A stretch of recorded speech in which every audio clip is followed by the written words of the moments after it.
Juicios mercantiles. Es el acto de comercio la base fundamental que delimita el derecho mercantil mexicano. La doctrina ha dado innumerables conceptos de acto de comercio, mas se citará solo uno de ellos. Acto de comercio es el acto jurídico que produce efectos en el ámbito comercial y se rige por las leyes mercantiles vigentes.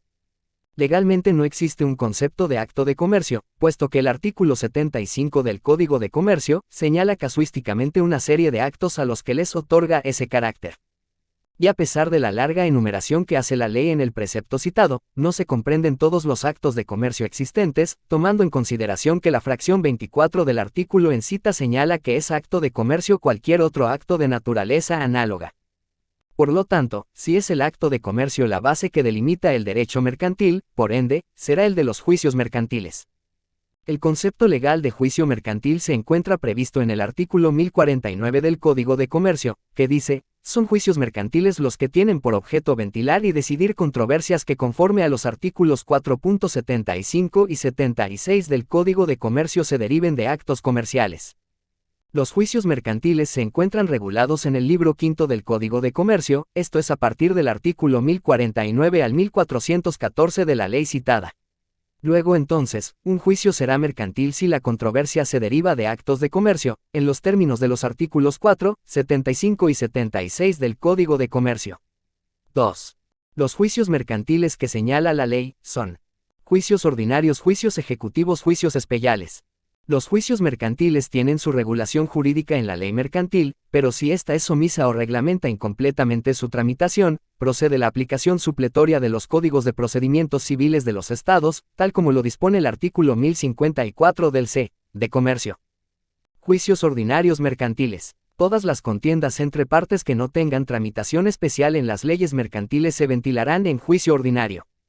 El juicio ordinario mercantil se divide en 4 periodos o fases y son: 1. Etapa postulatoria o de fijación de la litis. En esta etapa las partes plantean sus pretensiones, la demandada sus defensas, resistencias, narran los hechos y también se puede contrademandar. Expresan lo que a sus intereses conviene y aducen los fundamentos de derecho que consideran favorables. La primera fase del juicio termina cuando se ha determinado la materia de la litis, es decir, cuando se ha establecido cuál es la materia sobre la que habrá de probarse, alegarse y posteriormente sentenciarse. 2. Etapa probatoria. 3. Alegatos. 4. Sentencia. La litis se fija, mediante los escritos de demanda y contestación, presentados respectivamente, por el actor y por el 3.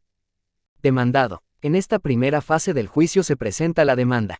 El Código de Comercio es omiso aún con las reformas, en señalar cuáles son los requisitos que debe contener el escrito de la demanda. Ello no significa que no haya requisitos, puesto que en la especie se tiene aplicación supletoria a lo que señala al respecto el Código de Procedimientos Civiles del Estado en el artículo 331 y que señala los requisitos que debe contener la demanda y que son: el nombre del tribunal ante el que se promueve, nombre del actor y del demandado. Los hechos en los que el actor funda su petición narrándolos sucintamente, con claridad y precisión de tal manera que el demandado pueda producir su contestación y defensa. Los fundamentos de derecho. Lo que se pide, designándolo con exactitud en términos claros y precisos. Debe cuidarse que la demanda no sea oscura e irregular, puesto que de ser así el juez debe pronunciar un auto preventivo indicándole al actor los defectos de la demanda en forma concreta, para que corrija esta, los que deberá hacerlo en un término de 3 días, atendiendo lo dispuesto en la fracción VII del artículo 1079 del Código de Comercio. Documentos que se acompañan a la demanda. Al respecto es necesario precisar si se está siguiendo un juicio atendiendo a lo señalado en la ley mercantil para el procedimiento antes de las reformas de mayo de 1996 o con posterioridad a estas.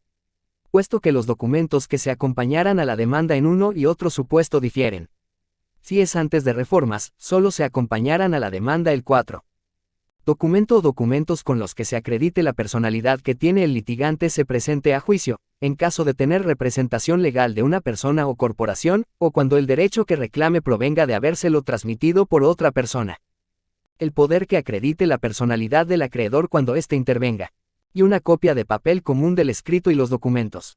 Ahora con las reformas, se acompañan al escrito de demanda los siguientes documentos, los relativos a acreditar la personalidad cuando se comparece a nombre de otro. Los documentos en los que el actor funde su acción. Los documentos que habrán de servirle para demostrar su acción, si los tiene a su disposición, se entiende que los tiene a su disposición siempre que legalmente pueda pedir copia autorizada de los originales y exista obligación de expedírselos. En caso de que el actor no tuviera en su poder las documentales que habrán de servirle como prueba, debe acreditar en la demanda que ha solicitado su expedición, con copia simple sellada por el archivo, protocolo o dependencia en donde obren los originales. Si el actor no tuviera a su disposición los documentos, lo hará así saber al juez, declarando bajo protesta de decir verdad no poderlos presentar para que el juez ordene su expedición a costa del interesado. Por lo tanto, la prueba documental debe presentarse u ofrecerse en el escrito de demanda, puesto que de lo contrario no será admitida, salvo que se trate de pruebas superveniente. También en la demanda el actor debe de señalar el nombre y domicilio de los testigos que hayan presenciado los hechos contenidos en la demanda. Y presentar las copias 5. Simples necesarias de la demanda y de los documentos presentados para correr traslado. Una vez admitida la demanda, se turnan los autos al actuario para que proceda a emplazar al demandado. El término para contestar la demanda en juicio ordinario mercantil es de 9 días, el que se computará a partir del día siguiente a que surta efectos el emplazamiento. Contestación de demanda. El demandado cuenta con el término de 9 días para producir su contestación de demanda. También con el escrito de demanda debe de presentarse, además de los documentos necesarios para que el demandado demuestre lo relativo a la personalidad, los que hayan de servirle como pruebas para demostrar sus excepciones. Si los tuviera en su poder, si no fuera así pero están a su disposición, acompañará a su contestación de demanda copia simple sellada por el archivo, dependencia, protocolo en donde se encuentran los originales en el que conste que los ha solicitado. Si no presenta dicha constancia en el momento de la contestación, el demandado puede presentarla dentro de los 3 días siguientes al del vencimiento del término para la contestación. Si no tiene los documentos a su disposición, así lo manifestará bajo protesta de decir verdad, para que esta prueba sea recabada por el tribunal. De no ofrecerse o anunciarse la prueba documental en el escrito de contestación de demanda, la misma ya no será admitida, salvo el caso de prueba superveniente. En la contestación de la demanda deben de hacerse valer todas las excepciones que tenga el demandado, cualquiera que sea su naturaleza, se harán valer simultáneamente en la contestación y nunca después, a no ser que fueren supervenientes. En la contestación de la demanda deberá de proponerse la reconvención en los juicios que proceda con el 6. Escrito de contestación de demanda o contestación de la reconvención, se dará vista al actor para que manifieste lo que a su derecho convenga dentro del término de 3 días, para que mencione los testigos que hayan presenciado los hechos y los documentos relacionados con los hechos de la controversia. Una vez que se ha producido la contestación de la demanda o de la reconvención, si la hubo, concluye la etapa postulatoria y se pasará a la etapa probatoria. Es importante señalar que el juicio debe abrirse a prueba, independientemente de que se conteste la demanda o no. Término de prueba. La apertura del juicio a prueba requiere de una manifestación de la potestad del juez, es decir, dicta un auto mediante el cual ordena que el juicio se abra a prueba. El término de prueba se fijará a petición de parte o de oficio. En los juicios ordinarios mercantiles el juez tiene la facultad discrecional de abrir el juicio a prueba, así como para cuantificar los días que le corresponden a ese periodo probatorio. Tal facultad está orientada por 2 factores objetivos y son, atendiendo la naturaleza y calidad del negocio.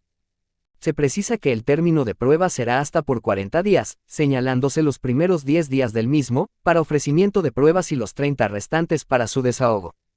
Mas como la ley le concede al juez la facultad de cuantificar los días que le corresponden al periodo probatorio, bien puede abrir el juicio a prueba por un término menor a los 40 días, por lo que cuando así acontezca, el juez debe procurar que se le conceda un término en misma proporción para el ofrecimiento de prueba y otro para el desahogo, esto es de una proporción de 3 a 1.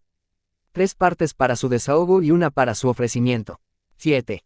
Lo anterior tomando en consideración que, el periodo de pruebas se desenvuelve en 3 etapas, el ofrecimiento de las pruebas por las partes, su aceptación por el juez y su desahogo.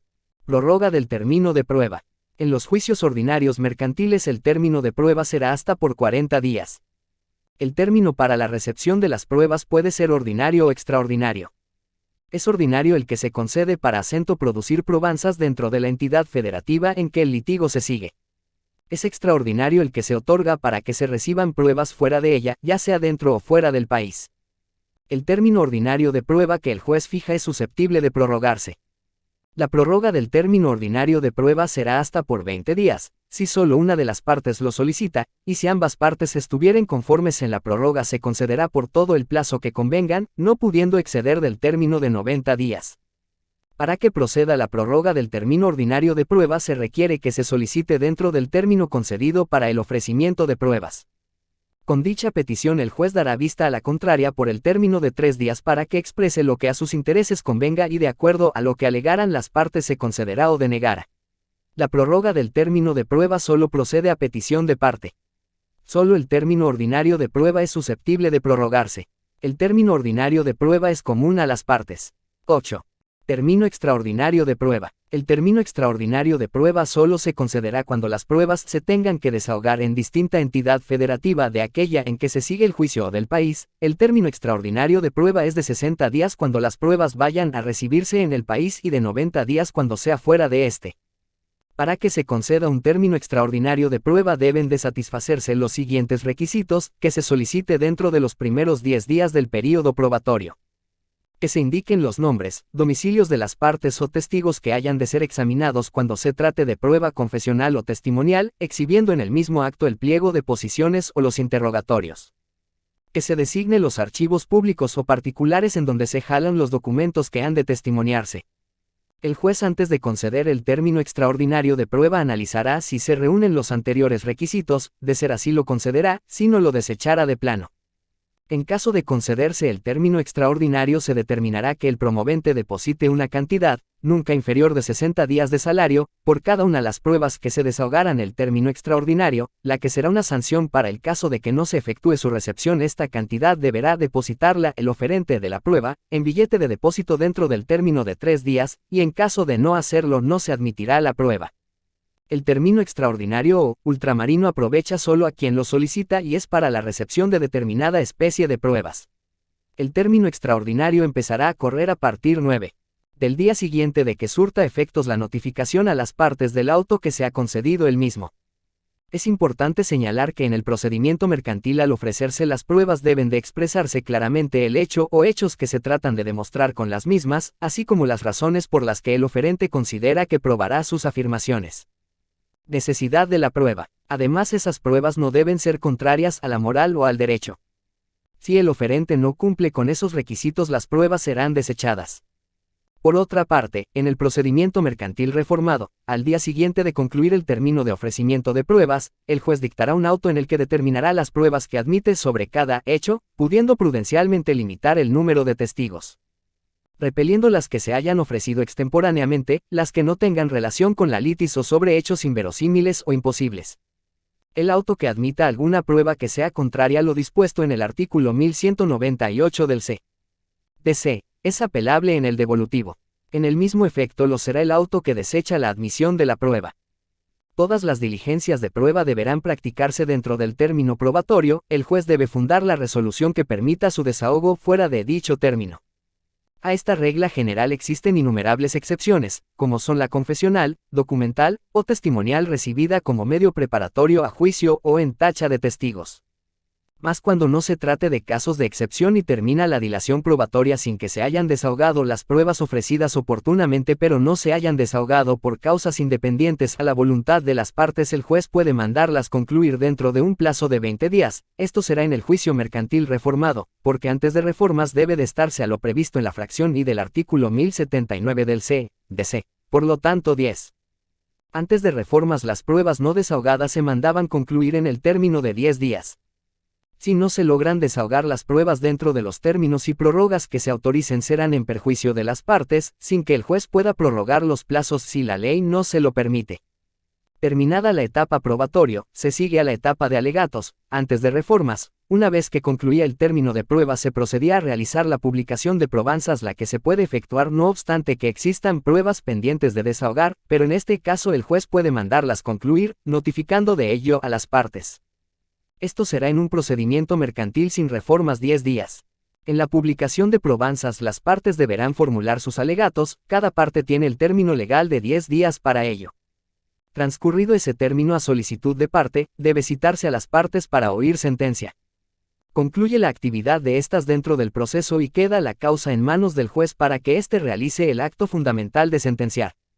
En el procedimiento mercantil reformado se ha omitido lo relativo a la publicación de probanzas, por lo que fenecido el término de prueba se pasará al periodo de alegatos, poniéndose los autos a la vista de las partes por el término de 3 días común a las partes produzcan sus alegatos y transcurrido dicho plazo hayan alegado o no el tribunal de oficio citará para oír sentencia. Juicio ejecutivo mercantil. El artículo 1391 del C de Comercio señala que, el procedimiento ejecutivo mercantil tiene lugar cuando la demanda se funda en documento que trae aparejada ejecución y agrega que traen aparejada ejecución los siguientes documentos. 11. 1. La sentencia ejecutoriada o pasada en autoridad de cosa juzgada y la arbitral que sea inapelable, conforme a lo dispuesto en los artículos 1348 y 1346. 2. Los instrumentos públicos. 3. La confesión judicial del deudor, según el artículo 1288. 4. Los títulos de crédito. 5. Las pólizas de seguro conforme a la ley de la materia. 6. La decisión de los peritos designados en los seguros para fijar el importe del siniestro, observándose lo prescrito en la ley de la materia. 7. Las facturas, cuentas corrientes y cualesquiera otros contratos de comercio firmados y reconocidos judicialmente por el deudor. 8. Los demás documentos que por disposición de la ley tienen el carácter de ejecutivos.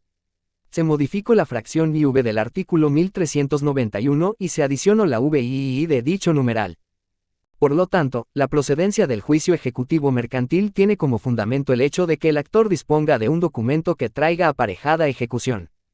Los documentos que traen aparejada ejecución, además de la fuerza ejecutiva que poseen, tienen el carácter de prueba preconstituida de la acción.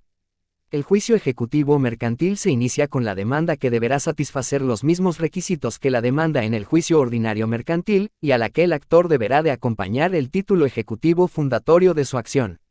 El carácter 12. Ejecutivo del título es presupuesto indispensable de procedencia de la vía ejecutiva.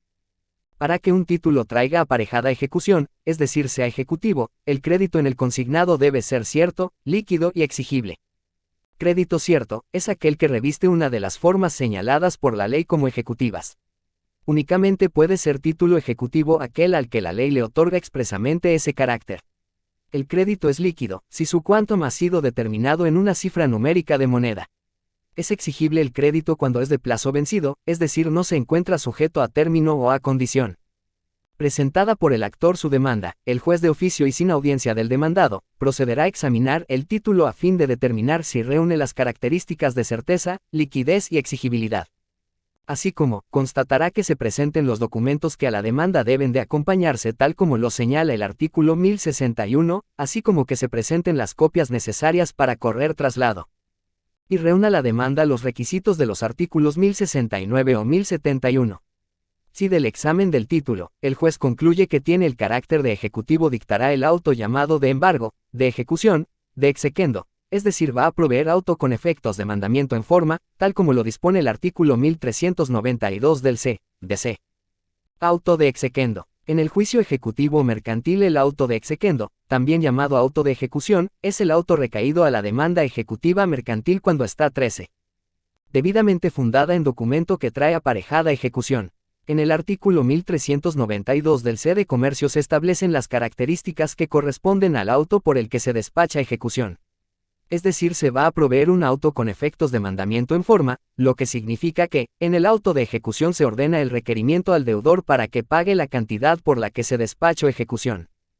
El auto de ejecución es un auto cuya ejecución es compleja porque contiene la orden de dar cumplimiento a 3 actos procesales distintos. Estos actos son: requerimiento de pago embargo de bienes emplazamiento. Para dar cumplimiento al auto de exequendo, el expediente se turna a la central de actuarios, para que el actuario designado en compañía del actor, cuya presencia es indispensable, pues a él corresponde señalar bienes para embargo, en caso de que el demandado no lo haga, se constituya en el domicilio del demandado, a efecto de requerirlo de pago. Puede darse el supuesto que al buscar en su domicilio al deudor, éste no se encuentre a la primera búsqueda, por lo que en este caso, procederá a dejarse un citatorio, y el actuario está obligado a asentar en la razón correspondiente que se cercioró por los medios legales, indicando cuáles son estos, de que el domicilio en el que se constituyó sea precisamente el del demandado, y se le dejará citatorio, para que espere al actuario para la práctica de una diligencia de carácter judicial. indicándose la hora y día en que habrá de practicarse. Cerciorarse del domicilio del demandado es una formalidad 14. Esencial del debido proceso, porque de no llenarse estos requisitos la diligencia será nula por vulneración a la garantía constitucional. Aquí es importante señalar que en el procedimiento mercantil sin reforma se señalaba en el artículo 1393 del C.D.C. que se dejara citatorio al demandado, si no se le encontraba a la primera busca, sin precisar si era para el día siguiente o ese mismo día, por lo que debido a la forma de redacción de este precepto nada impide que una vez realizada la primera búsqueda, el citatorio se deje para el mismo día, pero en horas hábiles. Toda vez que, respecto de esta norma no existe supletoriedad de nuestro Código Procesal por tener la ley mercantil norma expresa. En el procedimiento mercantil reformado el artículo 1393 del C.D.C. señala que entre la primera busca y la segunda se dejará citatorio dentro de un lapso comprendido dentro de las 6 y las 72 horas posteriores y si no aguarda se practicará la diligencia de embargo, con parientes, empleados y domésticos del demandado o cualquier otra persona que viva en el domicilio señalado. También es importante destacar que ahora con las reformas, ya no es permitido que el actuario realice el embargo en el domicilio del demandado que se señale en el momento de la diligencia, toda vez que el artículo 1393 reformado señala que el embargo deberá practicarse en el inmueble señalado, no siendo válido practicarlo en lugar distinto, solo que se le comunique por escrito al órgano jurisdiccional y éste lo autorice. El citatorio tiene por objeto prevenir al demandado, para que espere al actuario a hora fijada. Ya sea que el demandado se encuentre a la primera búsqueda o bien espere al actuario en la fecha y hora señalada en el citatorio, o en el caso de no esperar la diligencia se entenderá con parientes, domésticos empleados o vecino más 15. Próximo del demandado, se procederá a dar cumplimiento al ordenado en el auto de ejecución, iniciando la diligencia dándole íntegra lectura del auto que se cumplimenta. Enseguida se requerirá al demandado o su representante o persona con quien se entienda la diligencia, del pago de lo reclamado. Requerido de pago el deudor tiene dos alternativas, pagar o verse sometido al embargo de sus bienes. Si opta por la primera, bastará con que cubra la suerte principal no así las costas, de no pagar el demandado o la persona con la que se entienda la diligencia. El actuario debe de proceder a embargar, es decir a afectar bienes propiedad del deudor que deberán ser rematados para satisfacer el crédito. El actuario procede en representación del juez, por orden y delegación expresa de aquel. El actuario es un ejecutor del auto de exequendo y desde ese punto de vista es un acatador de la decisión del juez. Sin embargo tiene facultades decisorias provisionales en la diligencia de embargo, como allanar cualquier dificultad que se suscite en el señalamiento de los bienes para embargo, prefiriendo los que prudentemente crea más realizables, si son o no embargables, determinar si con los documentos que se presenta se acredita que los bienes son propiedad de persona distinta del demandado, etc. Estando sujeto a lo que posteriormente determine el juez. Las facultades provisionales decisorias del actuario no deben de importar el ejercicio de la jurisdicción por estar esta reservada al juez. La diligencia de embargo no se suspenderá por ningún motivo, sino que se llevará adelante hasta su conclusión, dejando los derechos del deudor a salvo para que los reclame en juicio en la vía y forma que estime procedentes. Esto es, porque el propósito fundamental de la diligencia de embargo del juicio ejecutivo, lo constituye el pago inmediato del adeudo, o en su caso garantizarse con el patrimonio del ejecutado. Consecuentemente, cualquier objeto extraño a la diligencia de 16. Requerimiento y embargo no deberá de tomarse en cuenta. El requerimiento y embargo es un acto procesal complejo, que desdeña con acierto acciones o excepciones extrañas al mismo, cuya oportunidad y tiempo pertenecen a otro acto procesal. Este es el fundamento del artículo 1394 del C.D.C. El actuario debe de levantar un acta en la que dé fe de todo lo ocurrido en el transcurso de la diligencia.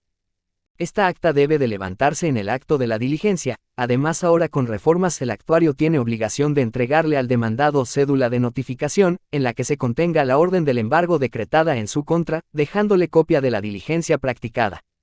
Por cédula se entiende que es el documento que contiene una copia literal del proveído o resolución que ha de notificarse, el nombre de la persona a quien va dirigida y ha de practicarse la notificación, el motivo por el cual se hace la notificación, el juicio del cual emana, el nombre completo y apellidos del actor y del demandado, identificación del tribunal, número de expediente, la hora y fecha en que se entrega. Una vez que se ha hecho el requerimiento de pago y el deudor no hizo el pago de lo reclamado, se procederá a realizar el embargo de bienes propiedad del demandado, y corresponde a este en primer término señalar bienes para embargo. El orden que debe seguirse en el embargo de bienes será el previsto en el artículo 1395 del C.D.C.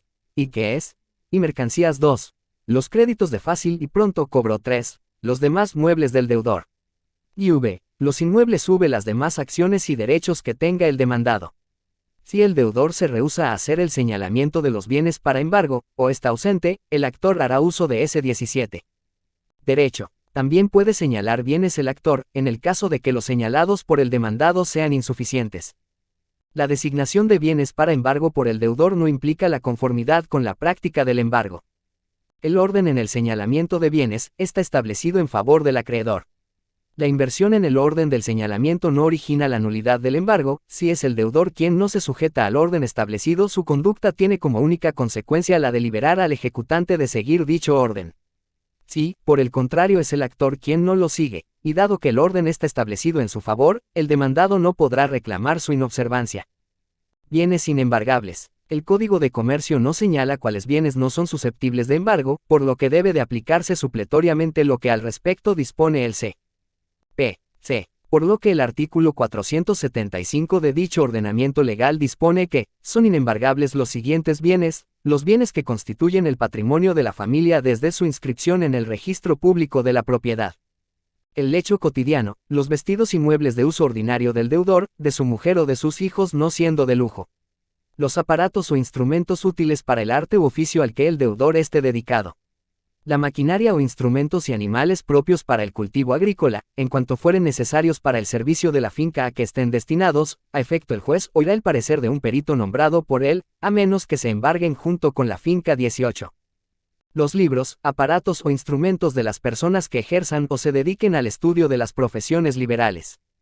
Las armas y caballos que los militares en servicio activo use, indispensable para conforme a las leyes militares. Los efectos, maquinaria, instrumentos propios para el fomento y giro de las negociaciones mercantiles o industriales, en cuanto fueren necesarios para su servicio y movimiento, a efecto de lo cual oirá el juez el dictamen de un perito nombrado por él, pero podrán ser intervenidos juntamente con la negociación a que estén destinados. Las mieses antes de ser cosechadas, pero sí los derechos sobre las siembras. El derecho de usufructo, pero sí los frutos de X. Los derechos de uso o habitación, los sueldos y emolumentos de los empleados y funcionarios, salvo el caso de las pensiones alimenticias. Las servidumbres, a no ser que se embarguen el fondo al que estén constituidas, excepto la de aguas, que es embargable independientemente. La renta vitalicia. Los salarios de los trabajadores, salvo el caso de pensiones alimenticias. Los ejidos de los pueblos y la parcela individual que en su fraccionamiento haya correspondido a cada ejidatario. Los demás bienes exceptuados por la ley. Solo son embargables los bienes que se encuentran dentro del comercio y que puedan ser realizables en dinero. Hecho el señalamiento de los bienes para embargo, el actuario debe proceder a describirlos de tal manera que queden perfectamente identificados e individualizados. 19. Señalados los bienes para embargo, quedan a disposición del órgano jurisdiccional para ser embargados. El actuario, una vez que los haya descrito e inventariado, debe declarar solemnemente que hizo y trabó formal embargo sobre los bienes designados. Sin esta declaración no existirá embargo. Los bienes que se declaren embargados siendo muebles, deberá el actuario hacer constar que los tuvo a la vista, porque de no ser así el embargo será nulo. Hecha la traba, resta practicar ciertas medidas que perfeccionan el embargo, garantizando que el bien embargado queda a disposición del juez para su posterior remate. Y esto será mediante el depósito de los bienes que quedarán en poder de la persona que bajo su responsabilidad designe el acreedor. Pudiendo ser el propio demandado o el acreedor. Los bienes embargados deben de ser suficientes para cubrir la deuda, es decir, su valor no debe ser mayor ni menor que el adecuado para garantizar el pago del adeudo, de sus intereses y de las costas judiciales, tomando en cuenta el demérito que sobre dicho valor tendrá la venta en pública almoneda. Poner los bienes embargados en depósito de la persona nombrada por el acreedor significa no solo la manifestación formal que en tal sentido haga el actuario, sino que será necesario que el actuario ponga en posesión material de los bienes al depositario.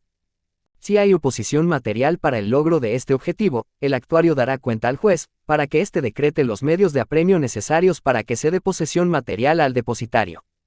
En el juicio ejecutivo o mercantil respecto del depósito solo señala el artículo 1392 del Código de Comercio que los bienes embargados se ponen bajo la responsabilidad del acreedor, en depósito de persona nombrada por éste. Por lo tanto, en relación a las funciones de los depositarios judiciales, 20. Debe de aplicarse lo previsto en el Código de Procedimientos Civiles local, supletoriamente al Código de Comercio. Por lo tanto, si el embargo recayó sobre bienes muebles, que no sean dinero, alhajas, créditos, el depositario tiene el carácter de simple custodio de los objetos puestos a su cuidado y los bienes debe de conservarlos a disposición del juez respectivo. El depositario al recibir lo secuestrado pondrá en conocimiento del juzgador el lugar en que queda constituido el depósito y recabará autorización judicial para cubrir los gastos de almacenaje. Si los muebles depositados fueren cosas fungibles, el depositario tiene la obligación de imponerse de los precios que en la plaza tengan los objetos confiados a su guarda, a fin de que si encontrara ocasión favorable para su venta poniendo en conocimiento del juzgado para que éste determine lo más conveniente en una junta que se celebrará a más tardar dentro de los 3 días siguientes, oyéndose al depositario y a las partes si asistieran. Cuando el secuestro recaiga sobre dinero en efectivo o alhajas, el depósito se hará en una institución de crédito y si en el lugar no hubiera institución de crédito en casa comercial de crédito reconocido. Y en este caso, el billete de depósito se guarda en el secreto del juzgado. Cuando se aseguren créditos, el secuestro se reducirá a notificar al deudor o a quien deba pagarlos, que no efectúe el pago al acreedor, sino que al vencimiento de aquellos, exhiba la cantidad o cantidades correspondientes a disposición del juzgado en concepto de pago, apercibido de que en caso de desobediencia, hará doble pago. Si se asegura el título de crédito se nombrará un depositario que lo conserve en guarda, quien tendrá la obligación de hacer todo lo necesario para que no se altere ni menoscabe el derecho que el título representa. Y de intentar las 21 acciones y recursos que señala la ley. Si el crédito se paga se depositará su importe en el juzgado. Si el depósito recae sobre bienes inmuebles o sus rentas, el depositario tendrá el carácter de administrador y las obligaciones que señala el artículo 498 del C.P.C. Si el secuestro se verifica en una finca rústica, o una negociación mercantil o industrial, el depositario será mero interventor con cargo a la caja vigilando la contabilidad, así como, inspeccionar el manejo de la negociación de las operaciones que en ella se verifiquen. Las compras y ventas de las negociaciones mercantiles, recogiendo bajo su responsabilidad el numerario. Vigilar a la compra de materia prima, su elaboración, la venta de sus productos, recogiendo el numerario y efectos de comercio para hacerlos efectivos a su vencimiento. Ministrar a los gastos necesarios para la negociación o finca rústica y en su caso atenderá que la inversión de esos fondos se haga convenientemente. Depositar el dinero que resulte sobrante después de los gastos necesarios u ordinarios. Tomara las medidas necesarias para determinar malos manejos y abusos de los administradores.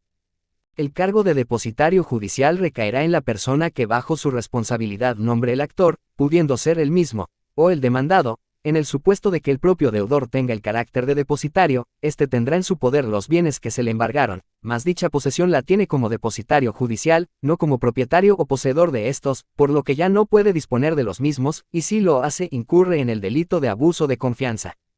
El depositario antes de tomar posesión de los bienes embargados, formulará ante el actuario, o ante el juez la protesta de desempeñar un fiel y legal desempeño de su cargo de depositario. Este es un requisito previo al que se le dará posesión en la diligencia de embargo, o en diligencia posterior a 22.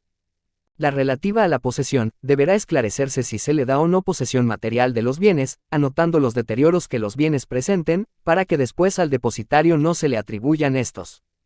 Emplazamiento. Practicado el embargo, se procederá a emplazar al demandado. En los juicios en que se siga el procedimiento mercantil reformado se entregará al demandado, además de las copias para traslado, una cédula de notificación, que es la copia literal del auto de exequendo, indicando el nombre de la persona a quien va dirigida, juicio del que deriva, nombre y apellidos del actor y del demandado, tribunal que conoce del juicio, número de expediente, fecha y hora que se deja. Y la firma de quien notifica. Se le deja copia de la diligencia practicada por el actuario. Correrá traslado de la demanda y de los documentos presentados con esta. El embargo debe de ser previo al emplazamiento y este solo puede ocurrir después de aquel, porque el juicio ejecutivo mercantil se encuentra estructurado alrededor del embargo. Y de admitirse que el actuario emplece al demandado sin embargar bienes, y se continúe el juicio, se cambiaría la naturaleza del juicio ejecutivo a un procedimiento de mero conocimiento. Si no fue posible embargar al deudor no debe empalársele porque sería contravenir lo previsto en el artículo 1394 del C. de Comercio.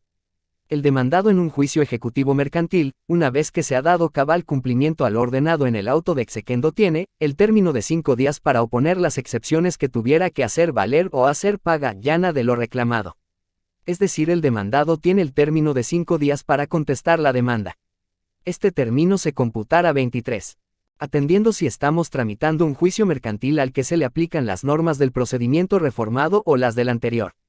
Si se trata del procedimiento reformado, el término se comenzará a contar a partir del día siguiente de que surta efectos la notificación.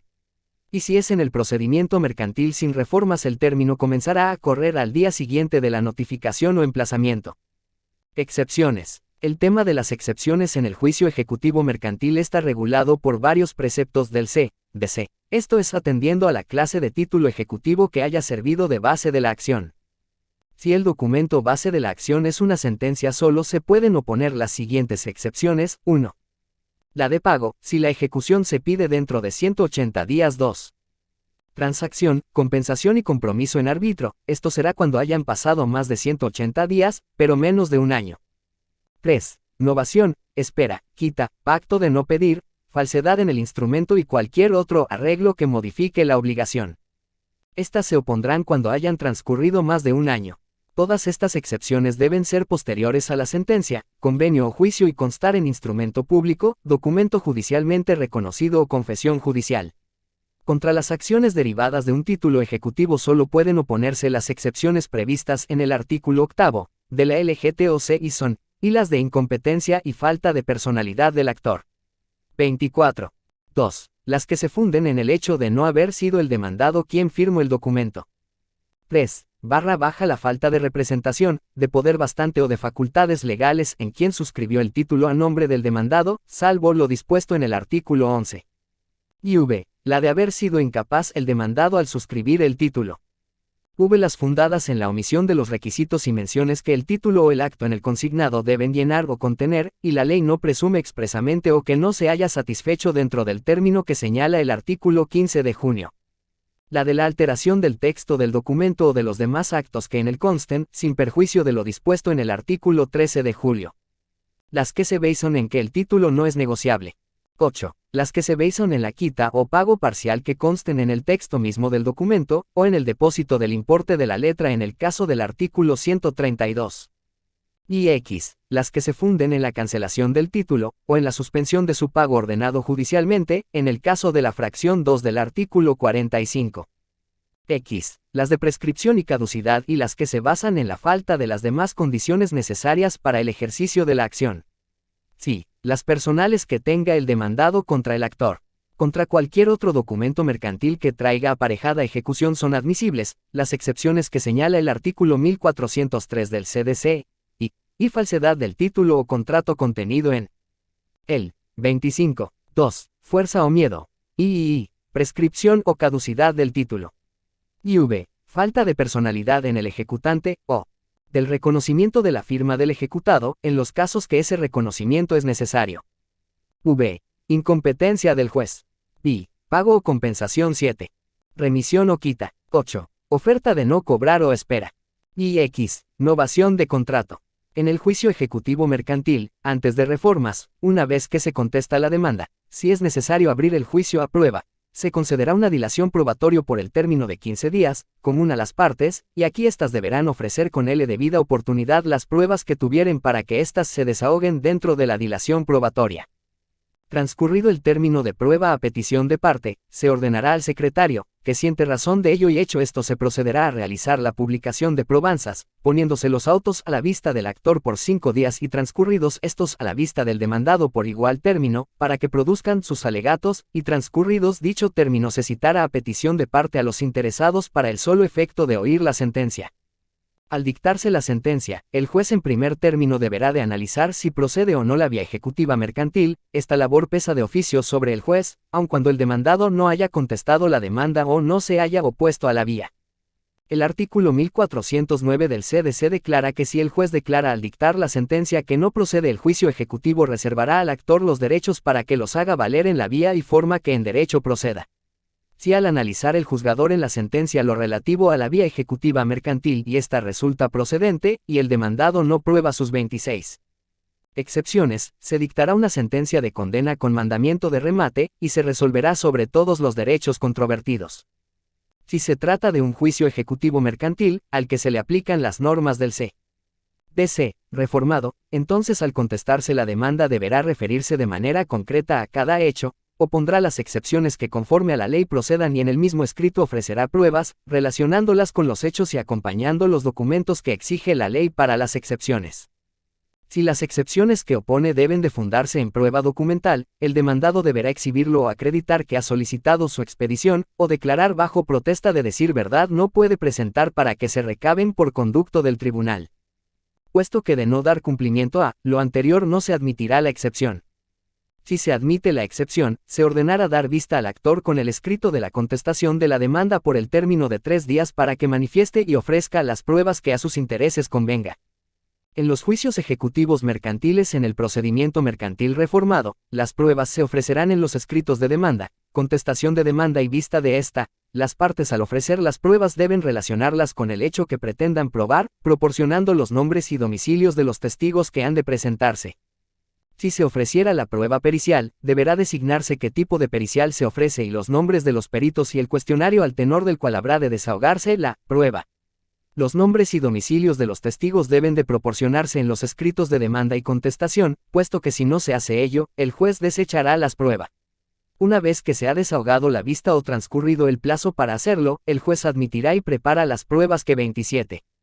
Procedan conforme a la ley procesal local, abriendo el juicio a un término de prueba hasta por 15 días. En los J.E.M., cuando las pruebas no logren desahogarse en la dilación probatoria, el juez puede mandarlas concluir en una audiencia indiferible que será dentro del término de 10 días. En el procedimiento mercantil con reformas ya no se prevén los juicios ejecutivos en los que se dictaba la sentencia de remate en rebeldía de la actora. Ahora si no se contesta la demanda deberá seguirse el juicio en la etapa procesal siguiente. 1078. Una novedad incluida en las reformas al C. de Comercio, es que ahora en los juicios ejecutivos mercantiles, se prevé la posibilidad de que el demandado se allane a las pretensiones del actor y además que le solicite un término de gracia para el pago de lo reclamado. En este supuesto el juez debe dar vista al actor por el término de 3 días para que exprese lo que a sus intereses convenga y hecho esto el juez debe de resolver de acuerdo a las posposiciones de las partes. Concluido el término de prueba o su prórroga si la hubo, se pasará al período de alegatos, el que será por 2 días común a las partes. Transcurrido el término el juez oficiosamente citará a las partes para el solo efecto de oír sentencia. En virtud de la sentencia de remate, se procederá a la venta de los bienes secuestrados, previo avalúo hecho por 2 corredores o peritos y un tercero en caso de discordia, nombrados aquellos por las partes y este por el juez. Remate.